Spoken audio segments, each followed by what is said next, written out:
So I'm setting up a vermiculture container today because it was raining out, and well, okay, I had watched this gardening video presented by Melinda Myers. It was one of the great courses from the teaching company, and she was showing how to set up a vermiculture container, and she used what do you call it? Shredded paper. But anyway, she also said to get a specific kind of worm, like when you go to the bait shop or whatever and buy your worms, and you want to make sure not to get some sort of invasive species of worm. Anyway, I made note of it, and I don't have the notes right now handy. So anyway, if you want to find out from Melinda Myers, then do watch that great course that we'll watch all of them as she does. She's actually pretty good to watch. So anyway, so I noticed it was raining and the earthworms were all on the sidewalk on my way to the library today, and I thought, well, I may as well, rather than going to buy some worms and worrying about whether they're going to be some sort of invasive species of earthworms or whatever, I may as well collect these worms that are on the sidewalk, because they're just going to end up dying anyway, and this way they might make a pretty good vermiculture container for me. Anyway, so I collected all the earthworms. I had to go back and get a container, and then collected all the earthworms, and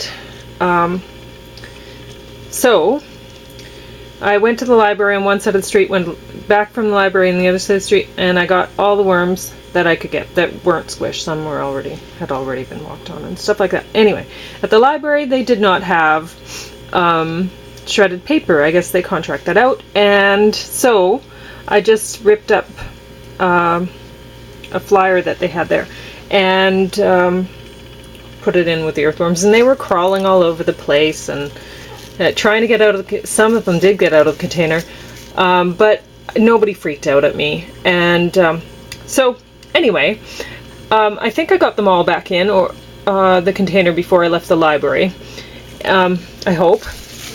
And they seem to all be alive and squirming and happy. So this was just one trip to the library, this many worms. Very, very happy worms. So I had bought this bale of peat moss from Canadian Tire the other day, because it seemed more expensive, but actually there's 3.8 cubic feet in the Canadian Tire peat moss bales, and only 3 cubic feet in the Home Depot bales, and so actually it worked out cheaper to get the Canadian Tire bales anyway. And it says on it for organic growing, which is nice, because whenever I buy the ones from Home Depot, sometimes, well, more often than not, they smell funny. So I don't know where they get their peat moss from, but I'm not totally thrilled with it. So this stuff seems better. So sticking that in there. I moistened it a bit. I don't want my wormies to get dried out, and I don't want them to get soaked, or what was the point of even trying to save them from the puddles? So stuck that there. And usually, well, you know how if you know me, you know that I save all of my vegetable clippings and peelings and whatever, well, the safe ones, in a bag in the fridge, and then at the end of the week I juice them. And I mean, they work out well for a soup stock, even if they're really gross to drink. So I had these around, these carrot clippings, because my doggies love to eat carrots, so I peel them and slice them up for the dogs, and then I always have loads of carrot clippings around. So anyway, so put that in there, and don't put, whenever I see people talking about vermiculture, they never mention, sorry wormy, that not to put onions in your vermiculture. But for heaven's sakes, onions are a vermifuge, so don't be putting onions in your vermiculture unless you want to have a bunch of very unhappy worms, or dead. So yeah, so we put our worms in there and they're all happy and squirmy, and I suppose they'll get themselves into the soil, or well, peat moss and paper that I've put in here.